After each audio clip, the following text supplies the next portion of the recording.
स्वागत है आप सभी का नई कहानी में। मेरा नाम संजय है। मैं बैंक में मैनेजर की नौकरी किया करता था और बहुत ही गरीब परिवार से बिलोंग करता था। कोई नहीं जानता था कि मेरे यहाँ तक पहुँचने की आखिर क्या वजह थी। एक दिन एक बूढ़ी औरत काफ़ी देर से पेंशन लेने के लिए बैंक के बाहर खड़ी हुई थी, लेकिन जब तक उसकी बारी आई बैंक का समय ख़त्म हो चुका था और सारे कर्मचारी अपने अपने काउंटर से हटने लगे थे। वह औरत यह देखकर रोने लगी। मैं जब उसके पास पहुंचा तो उसको पहचान कर हैरान रह गया था, क्योंकि वह तो मेरे कॉलेज की, आज मैं हिंदुस्तान के सबसे बड़े बैंक में एक अच्छी पोस्ट पर नौकरी कर रहा था। सारा दिन एसी वाले कमरे में बैठता था और सब लोग मेरी बहुत इज्जत किया करते थे। मेरे अपने मोहल्ले में भी मेरी बहुत इज्जत थी। मैं साफ़ सुथरे कपड़े पहनता था, लेकिन हमेशा से मेरी ज़िंदगी ऐसी नहीं थी। मैंने बहुत परेशानी भरे दिन देखे थे, जिनसे गुजरकर जैसे तैसे मैं आज इस नौकरी तक और इस कामयाबी तक पहुंचा था। हमारे बैंक में हमेशा लाइन लगी हुई होती थी। वह बूढ़े लोग जो पेंशन पर गुजारा करते थे अपनी अपनी पेंशन लेने के लिए लाइन में लगे हुए थे। बड़ी ही अजीब बात थी कि एक तो बेचारे बूढ़े लोग और ऊपर से जल्दी ही बैंक जाकर लाइन में खड़े हो जाते थे। कुछ लोगों के साथ तो उनके रिश्तेदार या जानने वाले भी आए हुए होते थे, तो वह उनकी जगह पर लाइन में खड़े हो जाते थे और बाकी सब बैठ जाते थे। लेकिन ज़्यादातर लोग खुद ही आते थे। मैं अपने कैबिन में बैठा हुआ यह सारा नज़ारा देखता रहता था। मैंने देखा कि एक दिन एक बेचारी औरत लाइन में अकेली खड़ी हुई थी। उसने अपने सर पर साड़ी का पल्लू किया हुआ था।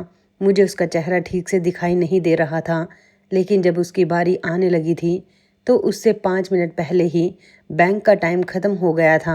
बैंक वाले अपने टाइम के बहुत पाबंद होते हैं।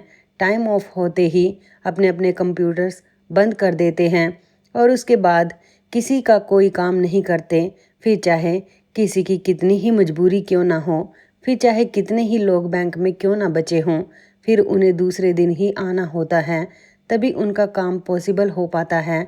लेकिन उस दिन टाइम ऑफ होने के साथ साथ अगले 2 दिन की भी छुट्टी हुई थी, जिसकी वजह से 2 दिन बैंक बंद रहने वाली थी। वह औरत एक आदमी से बात करने लगी जो उससे बहस करने पर उतर आया था और ज़ोर ज़ोर से बोलने लगा था। मैं यह सारा शोर शराबा देखकर कमरे से बाहर निकल कर आया तो मैंने कहा कि क्या बात है, क्या हो रहा है, क्यों शोर मचाया हुआ है। तो वह आदमी कहने लगा कि सर, टाइम ख़त्म हो गया है, अब 2 दिन की छुट्टी भी है और यह माँ जी कह रही हैं कि मुझे तो पेंशन चाहिए। मेरे तो घर में खाने को कुछ भी नहीं है, मैं क्या करूं? आपको तो पता है सर कि बैंक की पॉलिसी का मैं क्या कर सकता हूं। मैंने कहा कि अच्छा तुम जाओ, मैं समझाता हूँ इन्हें। मैं इन बूढ़ी माँ जी के पास गया जो एक साइड में रखी बेंच पर बैठी रो रही थी और मैं उनके करीब गया। मैंने कहा कि देखिए माँ जी, बैंक की पॉलिसी होती है, आपको जल्दी आना चाहिए था। वह कहने लगी कि मैं तो जल्दी ही आई थी बेटा, मुझे क्या पता था कि यह लोग कितनी देर लगा देंगे। मैं यहाँ बेंच पर पिछले 1 घंटे से बैठी हुई हूँ और इन लोगों ने काफ़ी समय तो चाय पीने में लगा दिया। इतने समय में तो मेरा काम हो जाना चाहिए था। मुझे पता नहीं क्यों इस औरत की आवाज़ बहुत जानी पहचानी लग रही थी। जब मैंने उनकी तरफ ध्यान से देखा तो मेरे कदमों तले से ज़मीन निकल गई थी और मैंने फ़ौरन ही अपनी जेब से 30,000 रुपये निकाल कर उनकी हथेली पर रख दिए। क्योंकि वह कौन थी यह जानकर तो आप लोग भी हैरान रह जाएंगे, इसलिए मेरी कहानी में आगे तक बने रहिए। एक समय था जब हमारे पास सब कुछ था, 3 मंजिल का ही सही, लेकिन अपना घर था। मेरे माता पिता थे, मेरी एक छोटी बहन थी जिसकी उम्र लगभग 9 साल थी और हम लोगों की फैमिली की सब लोग तारीफ़ करते थे। लोग हमारे परिवार से बहुत जलते थे और कुछ लोग तारीफ़ किए बिना रुकते नहीं थे, क्योंकि हमारा परिवार ही ऐसा था। मेरे पापा की अच्छी नौकरी भी थी और हमारे पास एक छोटी सी गाड़ी भी रखी हुई थी। घर में खुशियाँ थी, किसी चीज़ की कोई कमी नहीं थी। सब आपस में एक दूसरे के साथ बहुत मोहब्बत करते थे। ऐसा लगता था कि ज़िंदगी में कोई कमी ही नहीं है और आगे यह सब कुछ बढ़ता ही जाएगा। लेकिन फिर एक दिन हमारी खुशियों को किसी की नज़र लगी और जिसकी नज़र लगी वह कोई और नहीं बल्कि मेरे चाचा जी ही थे जो गांव में रहते थे। उनके घर में खाने के भी पूरे पैसे नहीं होते थे। उनके घरेलू हालात बहुत ख़राब थे। उन्होंने सारी ज़िंदगी अय्याशी में गुजार दी थी। वह नशा करते थे, फिजूल खर्ची करते थे, पैसों को संभाल कर रखना नहीं जानते थे और ना ही पैसों की कदर करते थे। और फिर उन्होंने एक दिन किसी औरत से शादी कर ली थी और उनके 4 बच्चे भी हो गए थे। लेकिन उन्होंने अपनी हरकतें फिर भी नहीं बदली थी और अब कहीं जाकर वह अपनी ज़िंदगी के मामले में सीरियस होना चाहते थे। लेकिन पढ़ाई लिखाई उन्होंने कभी की ही नहीं थी। कुछ दिन के लिए वह हमारे घर पर रहने के लिए आ गए थे, तो हमारे घर के रहन सहन को देखकर वह बहुत ज़्यादा इम्प्रेस हुए थे और कहने लगे कि तुम लोग तो बड़ी अय्याशी करते हो, बड़े मज़े करते हो, तुम्हारे घर में तो हर चीज़ की सुविधा उपलब्ध है, जबकि हमारे घर में तो हम लोगों को रोटी भी पूरी नहीं होती। पापा ने चाचा जी से कहा कि मैंने अपनी ज़िंदगी में बहुत मेहनत की है, मेहनत करके ही तो मैं इतना कामयाब हुआ हूँ और कामयाब होने के लिए मेहनत करना ज़रूरी होता है। मैंने कभी अपने आराम के बारे में नहीं सोचा, हमेशा अपने और अपने बच्चों की सुविधाओं को पूरा करने के बारे में ही सोचा है। और अब मेरा बेटा जवान हो गया है, मेरा बेटा भी बहुत मेहनत करेगा, बिल्कुल मुझ पर ही जाएगा। चाचा जी पापा की बात सुनकर खामोश हो गए थे, क्योंकि वह खुद ऐसे नहीं थे और ना ही वह अपने बच्चों को अच्छे संस्कार देते थे। चाचा जी हमारे घर में लगभग 2 हफ्ते तक रुके थे। हमने उन्हें किसी चीज़ के बारे में नहीं रोका था। उनका जहाँ दिल करता था वह उस कमरे में बैठ जाते थे। जिस चीज़ को इस्तेमाल करने का दिल करता था उस चीज़ को हमारी इजाज़त के बिना इस्तेमाल कर लिया करते थे। पापा से वह हमेशा सारी बातें पूछते रहते थे कि आपके पास पैसे कहाँ से आते हैं, आप पैसे कहाँ पर रखते हो, घर में रखते हो या नहीं, कोई जमा पूंजी भी है या नहीं। इस तरह की सारी बातें उन्होंने मेरे पापा से पूछी और पापा ने अपना भाई समझकर उनको अपने बारे में सब कुछ बता दिया था। हालांकि मेरी मम्मी को यह सब कुछ बिल्कुल भी अच्छा नहीं लगा था कि अपने घर की कुछ पर्सनल बातों के बारे में उन्होंने चाचा जी को क्यों बता दिया। मम्मी ने पापा को टोक तो दिया था कि आपको यह बातें अपने भाई को नहीं बतानी चाहिए थी, यह पर्सनल बातें होती हैं, हर किसी को बताने की नहीं होती। पापा को मम्मी का इस तरह से टोकना बिल्कुल भी पसंद नहीं आया था। पापा मम्मी से कहने लगे कि अंकित मेरा छोटा भाई है, उसके साथ मेरा कोई राज नहीं है। तुम मुझे मेरे माता पिता से दूर करने की कोशिश में तो कामयाब हो गई हो। मैं अपना गांव छोड़कर तुम लोगों के साथ यहाँ आकर रहने लगा। अब क्या मैं अपने भाई से भी बातें ना करूं? वो मेरा छोटा भाई है, कम से कम मुझे उससे तो बातें करने दो। लेकिन वही बात हुई कि मम्मी का सिक्स सेंस बिल्कुल ठीक था। पापा ने अपने सारे राज चाचा जी को बता दिए थे। एक दिन चाचा जी अचानक से अपना सामान पैक करने लगे और कहने लगे कि मुझे कहीं जाना है। पापा ने कहा कि क्यों इतनी जल्दी में कहाँ जा रहे हो तुम तो यहाँ अभी कुछ दिन और रहने वाले थे, अचानक तुम्हें क्या हो गया? आज तुम्हारी भतीजी का बर्थडे है, उसे तो सेलिब्रेट कर लो, आज तो रुक जाओ, चाहो तो कल चले जाना। मगर चाचा जी तो रुकने का नाम ही नहीं ले रहे थे। कहाँ तो वह जब से हमारे घर में आए थे उन्हें हमारे घर रहना बहुत अच्छा लग रहा था, वह यहाँ पर बहुत खुश थे। लेकिन अब तो वह लगातार इनकार कर रहे थे कि उन्हें यहाँ पर नहीं रुकना। उन्होंने पापा से कहा कि नहीं नहीं भैया, मुझे यहाँ से जाना है, मेरे घर में भी बहुत काम है, मुझे बहुत जल्दी है। वह तो ऐसे हमारे घर से निकले कि हम लोग हैरान हो गए थे। वह तो अपने जूते तक यहीं पर भूल गए थे।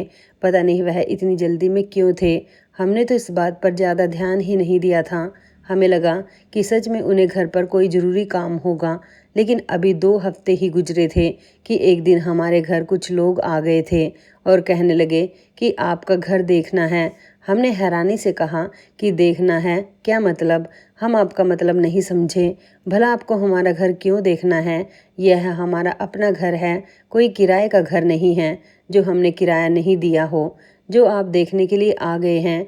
या फिर हम आपको आपके कहने पर फ़ौरन अपने घर में घुसने की इजाज़त कैसे दे दें?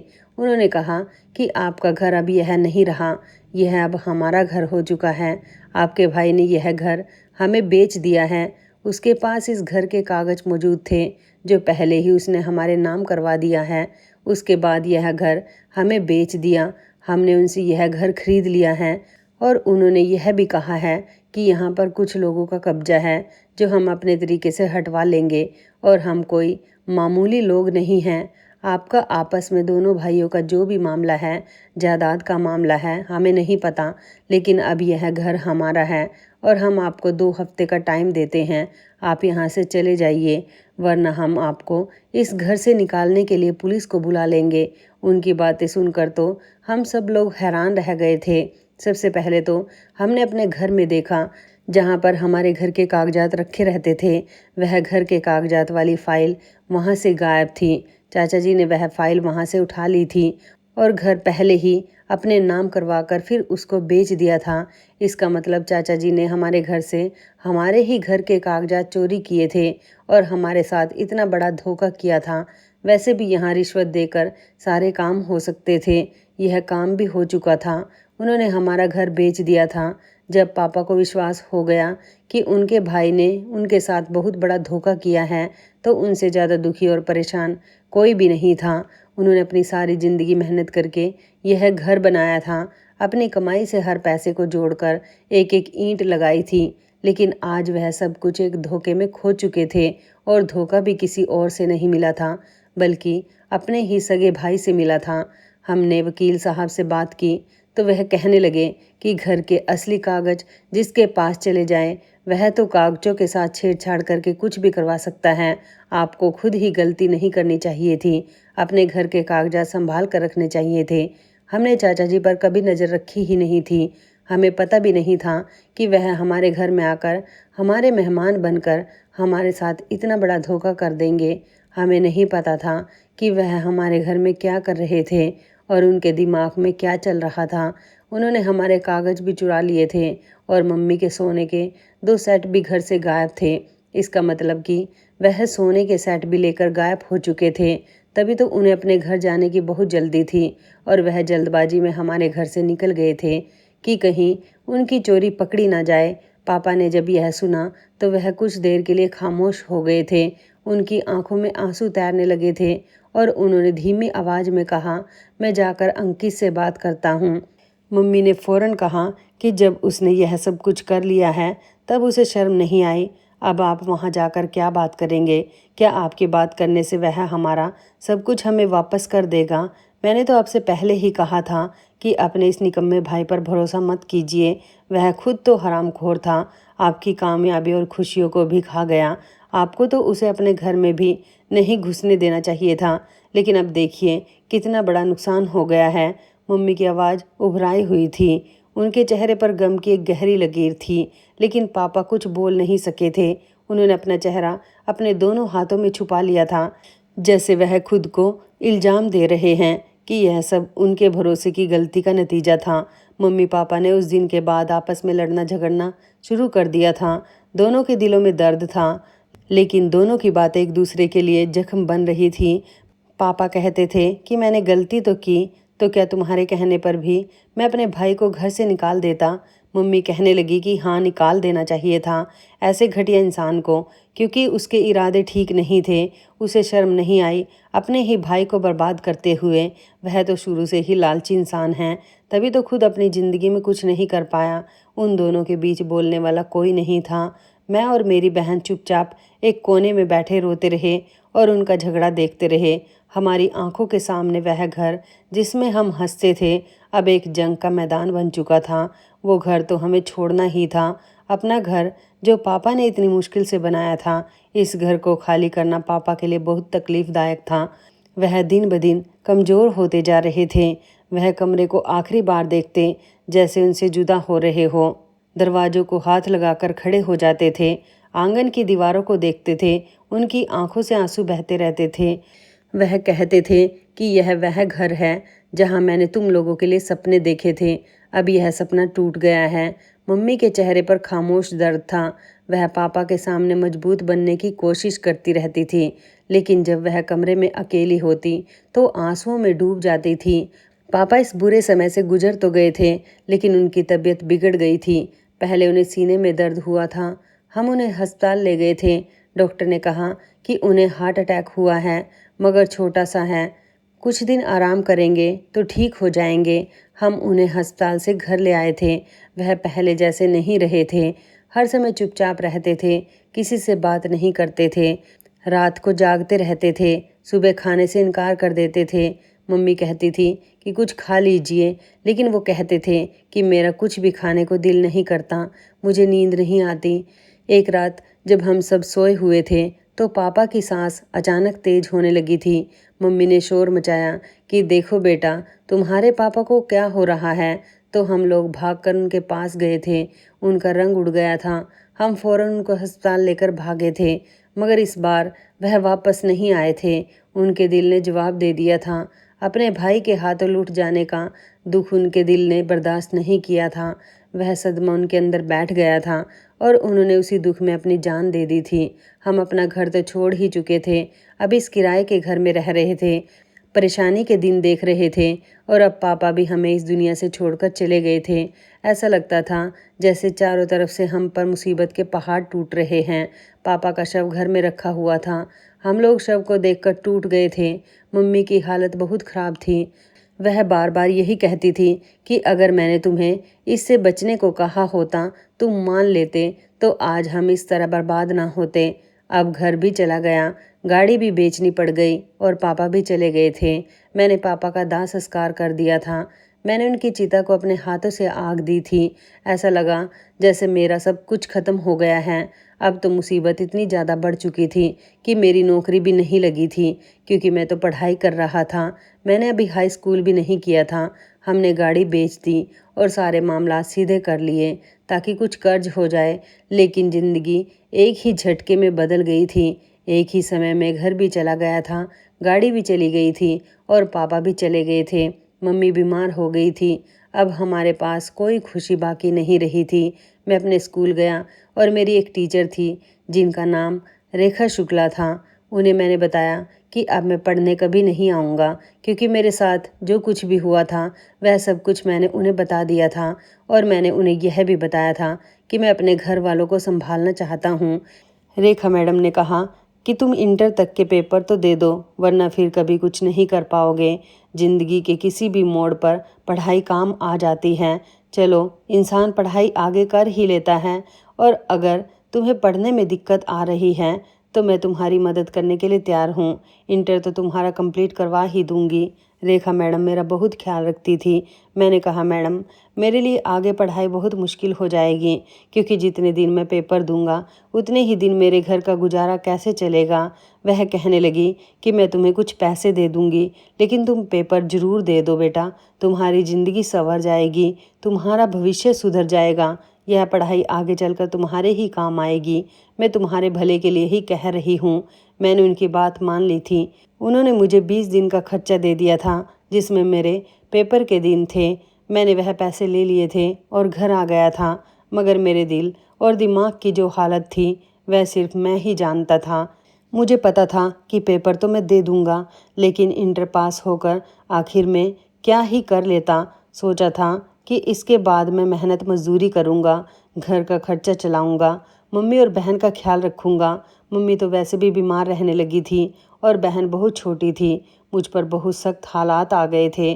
पेपर तो मैं दे चुका था।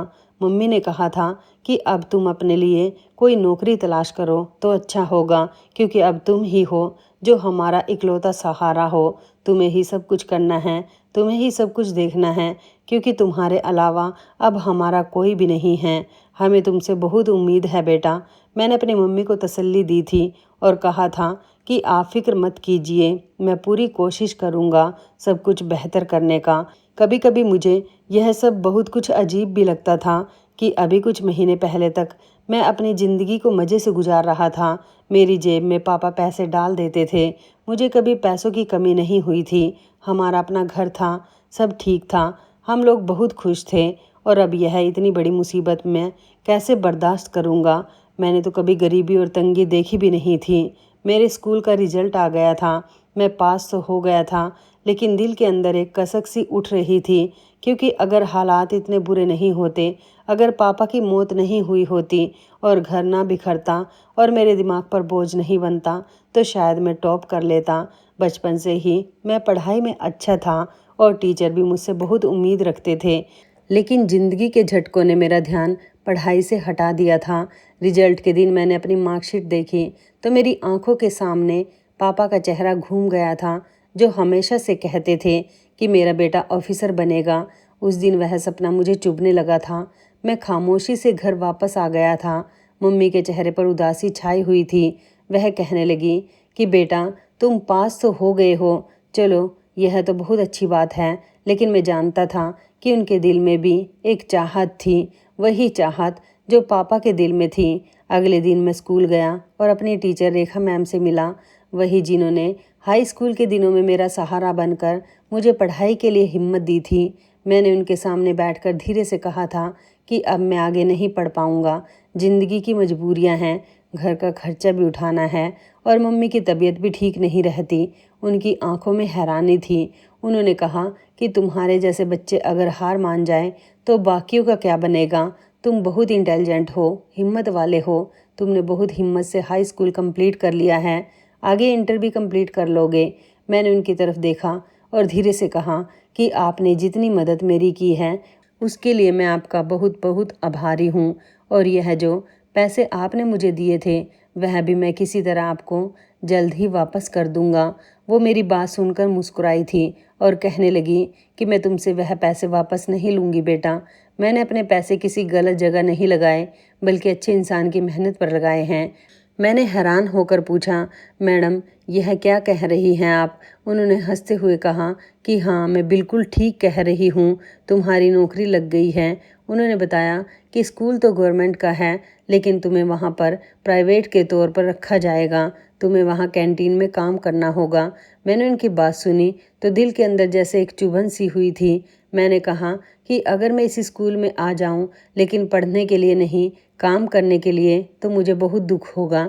रेखा मैम ने मुस्कुरा कर कहा कि तुम्हें किसने कहा है कि तुम सिर्फ काम करोगे?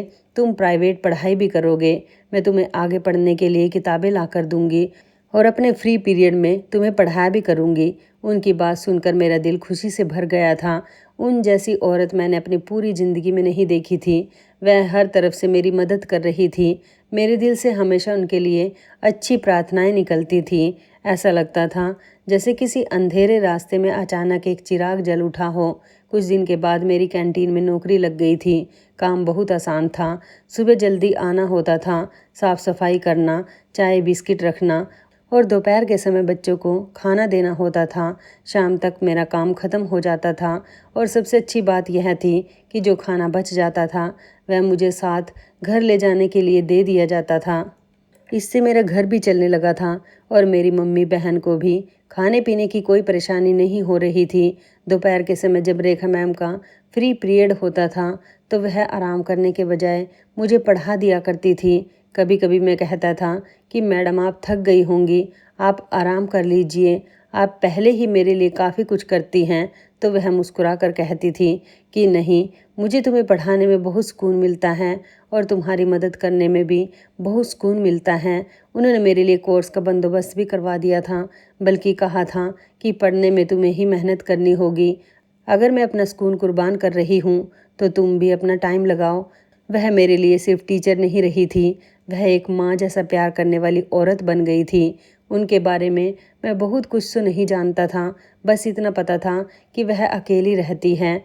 एक दिन मैंने एक दूसरे टीचर से उनके बारे में पूछा तो पता चला कि उनकी शादी हो गई थी, लेकिन उनके पति के साथ उनका निभाव नहीं हुआ और शादी के लगभग 1 साल बाद ही उनका डिवोर्स हो गया। तब से वह अकेली रह रही है और तब से सारा समय स्कूल और बच्चों की सेवा में लगा देती है। वह चाहती तो अपनी जवानी बर्बाद ना करके दूसरी शादी कर सकती थी, लेकिन उन्होंने ऐसा नहीं किया। उनका मानना था कि उन्हें अब शादी नहीं करनी, वह अपनी ज़िंदगी ऐसे ही दूसरों के लिए गुजारना चाहती है। यह जानकर मुझे बहुत हैरानी हुई थी कि इतने अच्छे इंसान के साथ भी ज़िंदगी ने इंसाफ नहीं किया, लेकिन दिल से यह यकीन पक्का हो गया था कि वह एक सच्ची और शरीफ औरत है, क्योंकि वह मेरे जैसे बेसहारा लड़के की मदद बिना किसी मतलब के कर रही थी। समय इसी तरह से गुजरता जा रहा था। पढ़ाई करने के साथ साथ मैं कैंटीन में काम भी करता था, जहां मुझे पैसे भी मिलते थे, खाना भी मिलता था। घर की व्यवस्था भी किसी तरह से चलने लगी थी।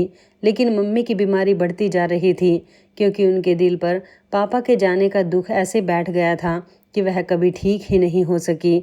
जब मैंने इंटर के एग्ज़ाम दिए और अच्छे नंबर से पास हुआ तो मम्मी बहुत खुश हुई थी, मगर खुशी के कुछ दिन बाद ही वो हमेशा हमेशा के लिए इस दुनिया से चली गई थी।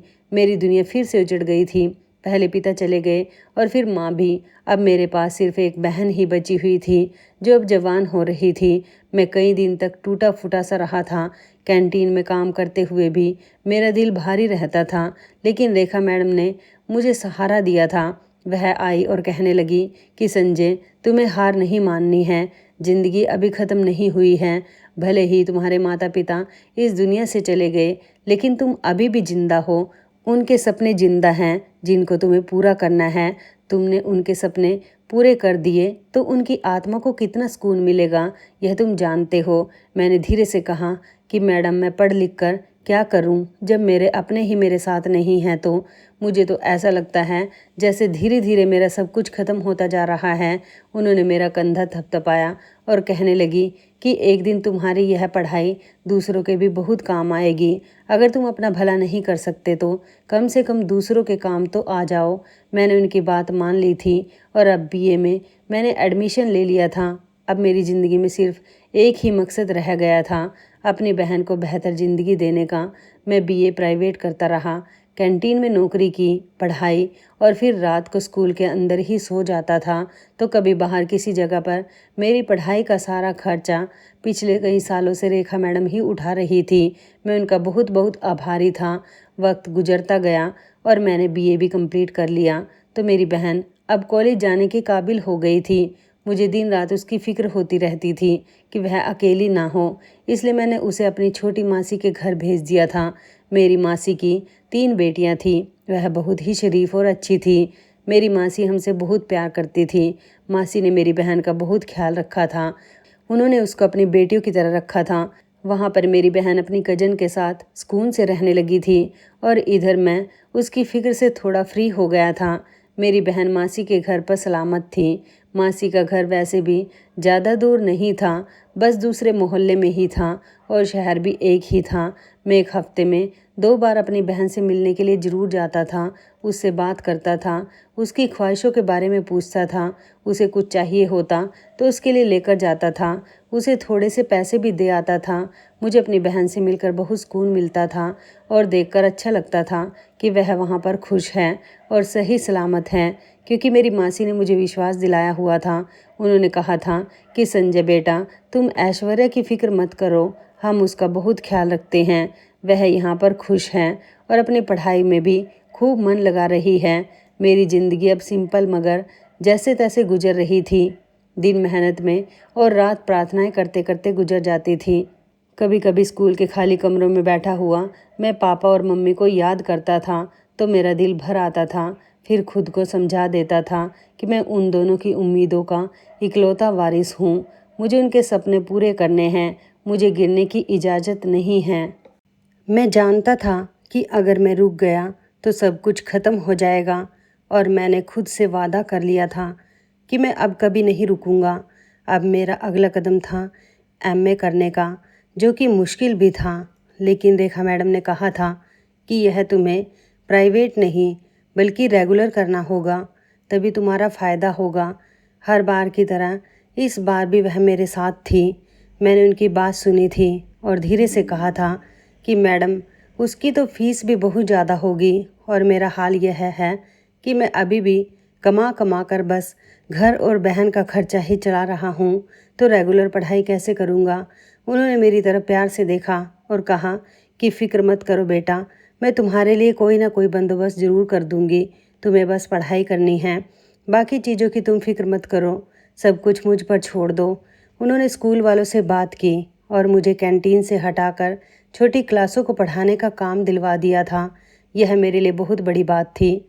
अभी तक वह मेरी इतनी ज़्यादा मदद कर रही थी कि मुझे कभी कभी हैरानी होती थी कि वह मुझे अपने बेटे की तरह समझती थी। इतने सालों से वो मेरी मदद करती आ रही थी, कभी पीछे नहीं हटी थी और ना ही कभी उनका मेरी मदद करते करते दिल भरा था। और इसी मोहब्बत के साथ मेरा हर कदम आसान बना रही थी।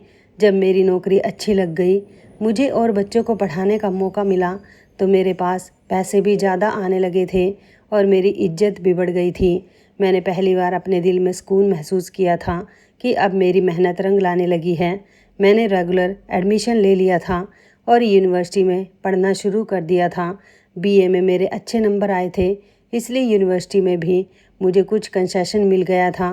थोड़ा बहुत फ़ायदा हो गया था। मैंने इस मौके को बर्बाद नहीं किया था।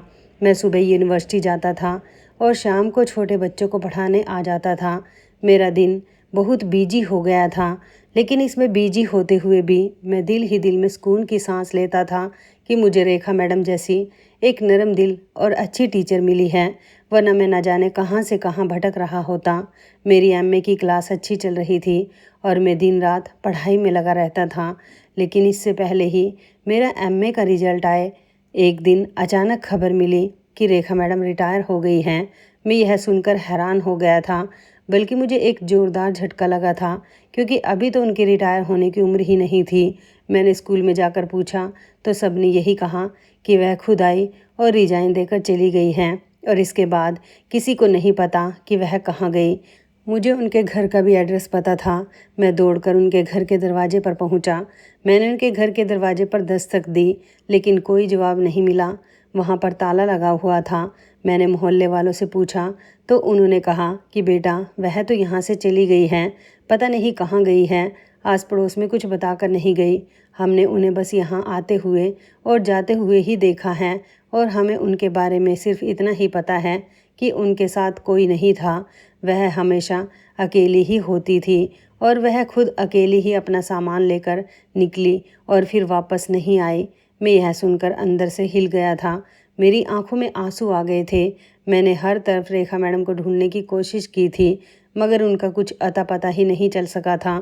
वो मेरे लिए सिर्फ एक टीचर नहीं थी, वो मेरी आइडल थी, मेरी माँ की जगह थी। उनके बिना मेरा दिल खाली खाली हो गया था।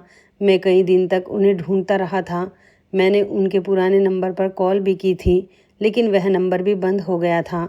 मैंने उनके जानने वालों से भी पता किया था, लेकिन मुझे उनके बारे में कोई खबर ही नहीं मिली थी।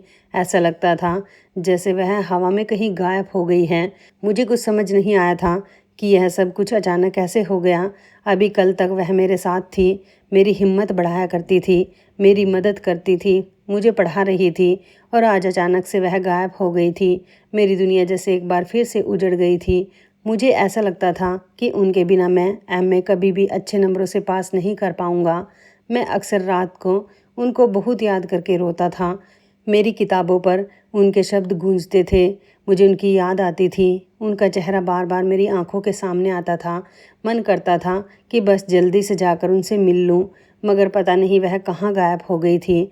वह हमेशा कहती थी कि तुम्हें हिम्मत नहीं हारनी है बेटा, यह पढ़ाई एक दिन तुम्हारे बहुत काम आएगी। उनके जाने के बाद बार बार मेरा दिल हार जाता था, लेकिन फिर मैंने खुद से कहा था कि यही तो मेरी असली परीक्षा है।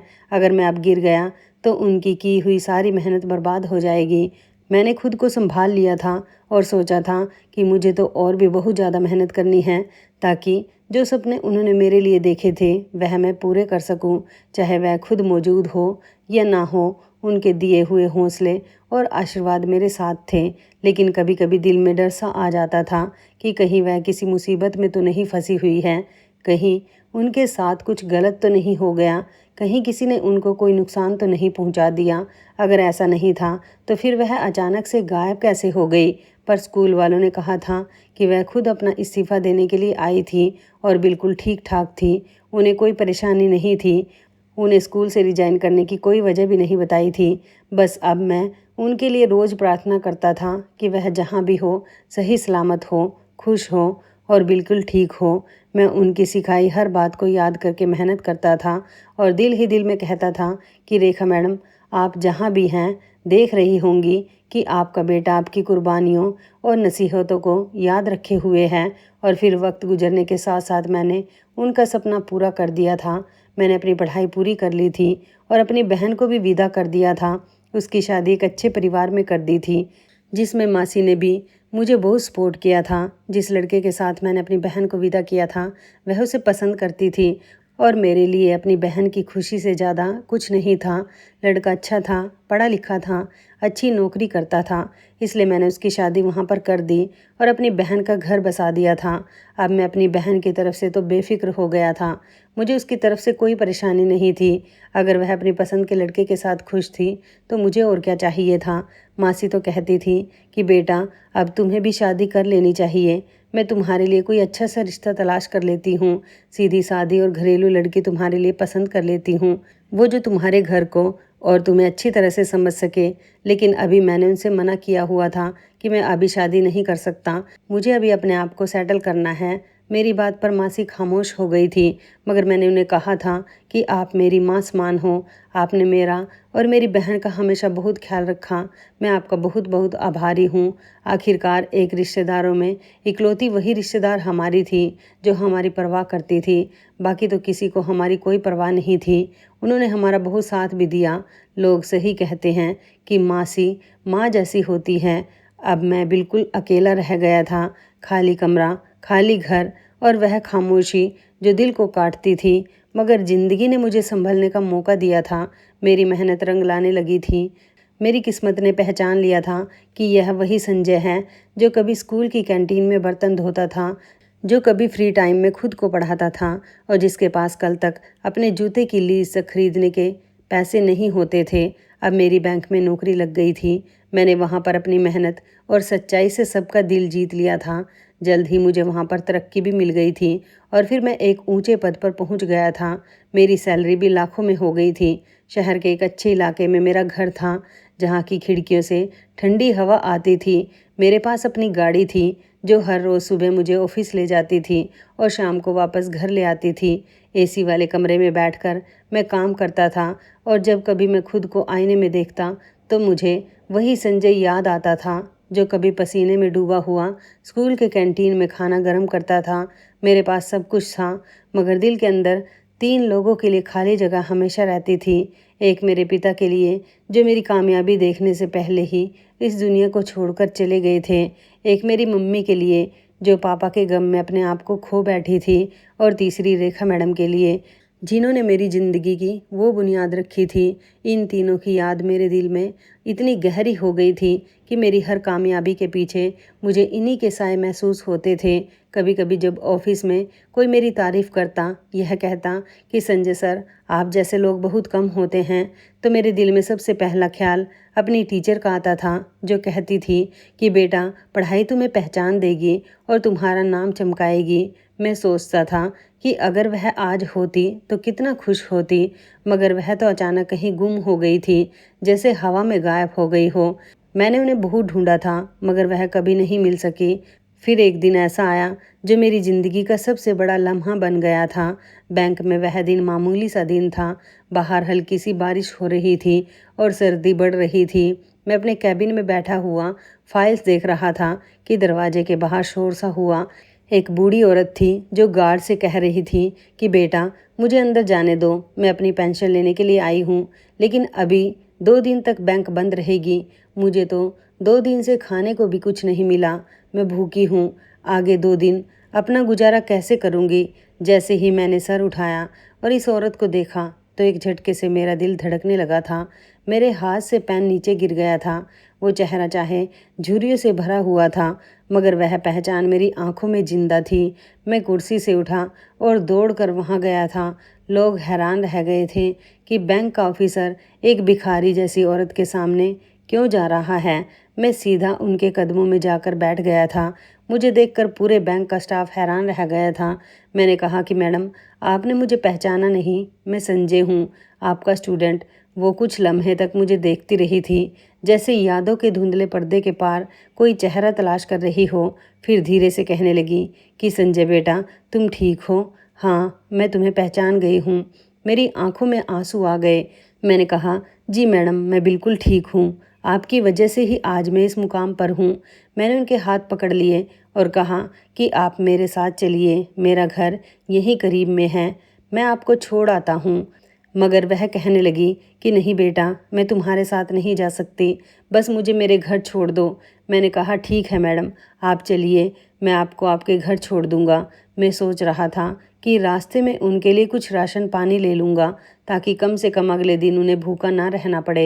मैंने अपनी गाड़ी बाहर मंगवाई और उन्हें धीरे से सहारा देकर बिठाया था और कहा था कि मैडम आप कहाँ रहती हैं। उन्होंने थोड़ा झिझकते हुए मुझे अपना एड्रेस बताया था, जैसे वह एड्रेस बताने में शर्म महसूस कर रही हो कि कभी अपने स्टूडेंट को पढ़ाने वाली टीचर आज उसकी मदद लेने जा रही है। मैंने जैसे ही उनका इलाका सुना तो मेरा दिल डूबने लगा था, क्योंकि उस इलाके में शहर के गरीब लोग रहते थे, जहाँ नालियाँ खुली पड़ी थी, जहाँ बच्चे नंगे पैर फिरते थे और जहाँ लोग दिन के उजाले में भी खुद को भूल जाते थे। मैं वहीं से समझ गया था कि उनकी ज़िंदगी ने क्या मोड़ लिया है, कि वह बुरा वक्त आ जाने से आज भूखी प्यासी और बेसहारा औरत बन चुकी है। मैं रेखा मैडम को उनके घर के पास ले आया था, लेकिन घर तो था ही नहीं, यह तो एक झुग्गी थी, जिसे देखकर मैं हैरान रह गया था कि जिस औरत ने मेरे लिए इतना कुछ किया, जो एक सरकारी टीचर थी, आज इस झुग्गी में रहने पर मजबूर क्यों थी। झुग्गी के आसपास कीचड़ भरा हुआ था, छोटी छोटी ईंटें बिखरी पड़ी थी, टूटे हुए प्लास्टिक के ड्रम बारिश का पानी रोकने के लिए रखे गए थे, दीवारें मिट्टी की बनी हुई थी और छत पर प्लास्टिक और पुराना सा तिरपाल बंधा हुआ था। अंदर जाने के लिए कोई दरवाज़ा नहीं, बस एक पुरानी सी चादर लटकी हुई थी। मैंने वह चादर हटाई तो अंदर का नज़ारा देखकर मेरा दिल कांप गया था। अंदर एक पुरानी चारपाई रखी हुई थी, जो जगह जगह से टूटी हुई थी, और उस पर एक पुराना सा बिस्तर पड़ा हुआ था, जिसकी रंगत ना जाने कब की गायब हो गई थी। कोने में एक छोटा सा चूल्हा रखा हुआ था, उसके पास एक काला सा पतीला था और पानी के लिए एक छोटा सा मटका रखा हुआ था और एक टोकरी में कुछ बर्तन रखे हुए थे और उसके साथ पहनने के लिए कपड़े भी थे। मैं यह सोचने लगा था कि जब यहाँ बारिश आती होगी तो पानी कहाँ कहाँ से टपकता होगा, गर्मी में हवा नहीं होती होगी और सर्दी में ठंड कैसे रुकती होगी, वो यहाँ अपनी हिफाजत कैसे करती होंगी। यह ख्याल मेरे दिल में आते ही मेरा दिल भर गया था। पहले मेरा इरादा था कि मैं उनके लिए राशन पानी ले लूँगा और उनके घर में सामान दे आऊँगा, क्योंकि वह पहले ही बता चुकी थी कि उनके पास पैसे नहीं हैं। मगर अब मैंने सोच लिया था कि उन्हें एक लम्हे के लिए भी यहाँ नहीं छोड़ूंगा। मैंने धीरे से कहा कि आप मेरे साथ चलिए, मेरे घर चलिए। मगर वह कहने लगी कि नहीं बेटा, मैं तुम पर बोझ नहीं बनना चाहती, मेरी ज़िंदगी यही है, मेरा घर यही है। मैंने उनकी आंखों में देखकर कहा कि आप मेरे ऊपर कभी बोझ नहीं बनेंगी, बल्कि आपने मेरा बोझ कम कर दिया था। अब चलिए मेरे साथ, मैं आपको यहाँ गलती से भी छोड़कर नहीं जाऊँगा। उनकी आंखों में भी आंसू आ गए थे। वह जैसे कुछ कहना चाह रही थी, मगर बोल नहीं रही थी। उसी समय साइड से एक औरत निकली, जो वहाँ की रहने वाली लगती थी। वो तिरछी नज़रों से देखते हुए कहने लगी कि रेखा, यह कौन है, किसके साथ जा रही हो। उनके शब्दों में हैरानी भी थी और शक भी था। रेखा मैडम ने एक लम्हे के लिए मुझे सर से लेकर पैर तक देखा। उनके चेहरे पर नरमी और गर्व दोनों नज़र आ रहे थे। फिर इस औरत की तरफ देखकर उन्होंने कहा कि यह मेरा बेटा है, मैं इसके साथ जा रही हूँ। उस औरत की आंखों में भी हैरानी आ गई थी, क्योंकि मेरे कपड़ों और मेरी गाड़ी से साफ लग रहा था कि मैं एक अमीर आदमी हूँ। मैंने उनको सहारा देकर अपनी गाड़ी में बिठाया था। उस रास्ते में लगातार खामोशी में गाड़ी चलाते हुए मैं सोच रहा था कि कैसे वक्त ने पलटा खाया। कभी यह मेरी मदद करती थी, आज मैं उनकी मदद कर रहा हूँ। मैंने उनसे कोई सवाल जवाब नहीं किया था, बस उनकी झुकी हुई नज़रों को देखता रहा, जो सारी ज़िंदगी की कहानी सुना रही थी। मैं उन्हें अपने घर ले आया था। मेरा घर देखकर वह हैरान रह गई थी। वह एक बड़े साफ़ सुथरे ड्राइंग रूम में दाखिल हुई, जहाँ नर्म सोफ़े थे और दीवारों पर सिंपल मगर सुंदर फ्रेम लगे हुए थे। उनके चेहरे पर हल्की सी मुस्कुराहट आ गई थी। वो कहने लगी कि तुम इतने बड़े घर में अकेले रहते हो बेटा, तुम्हारी बहन कहाँ है। मैंने कहा मैडम, उसकी तो शादी हो गई है, वह अपने घर में बहुत खुश है।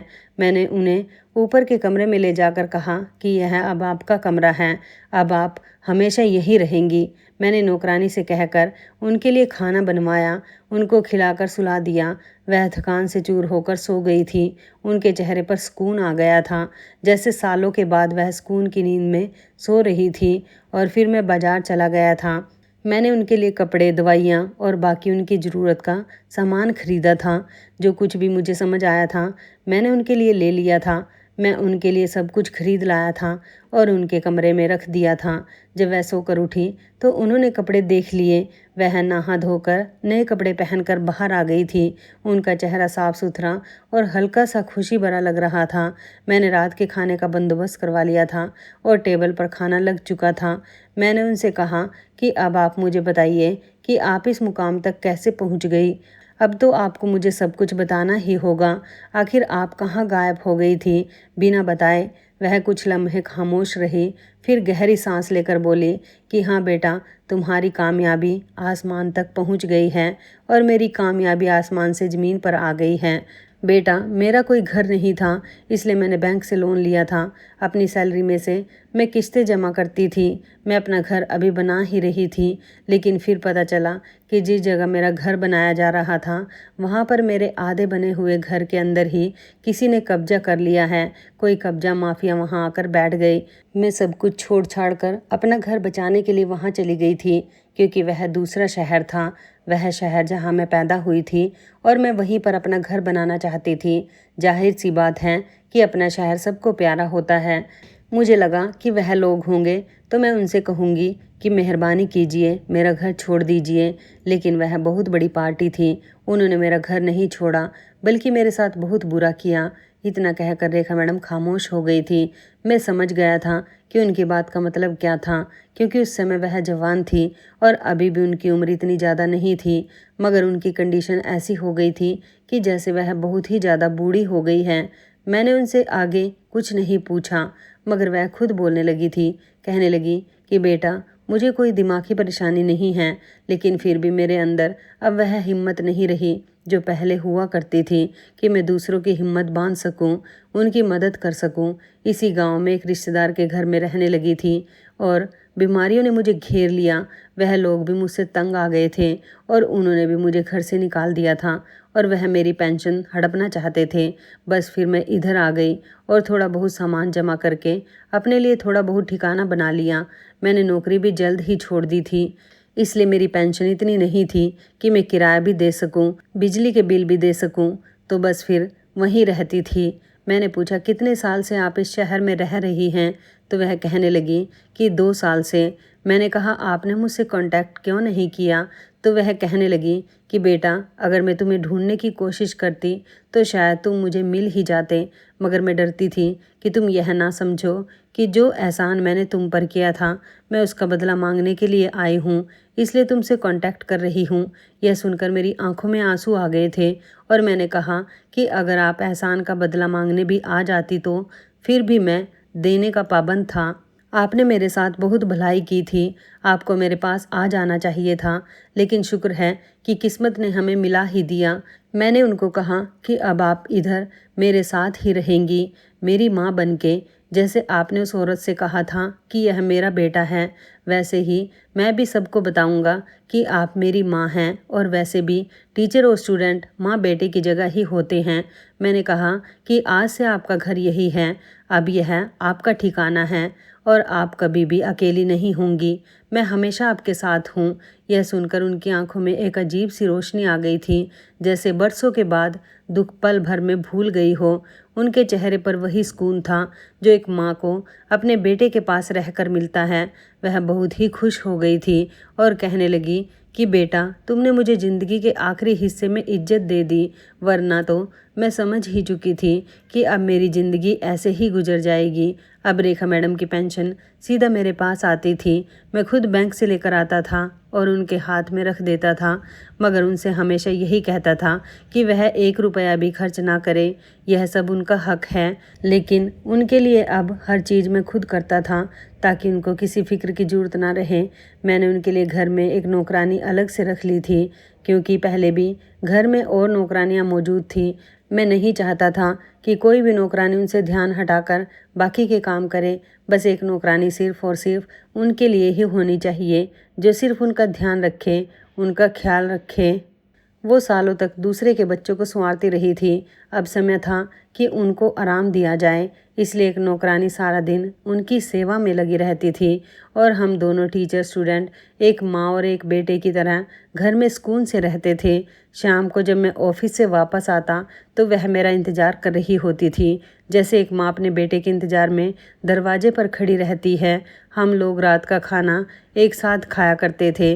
वह मुझे अपने हाथ से खाना खिलाया करती थी और मैं उनसे दिन भर की बातें करता था, अपना रूटीन उनको सुनाता था, ऑफिस के किस्से उनको सुनाया करता था और वह मुझे अपना आशीर्वाद देती थी। वह मेरी कामयाबी पर बहुत खुश थी। उनकी आंखों में वही मोहब्बत थी जो एक माँ की आंखों में होती है।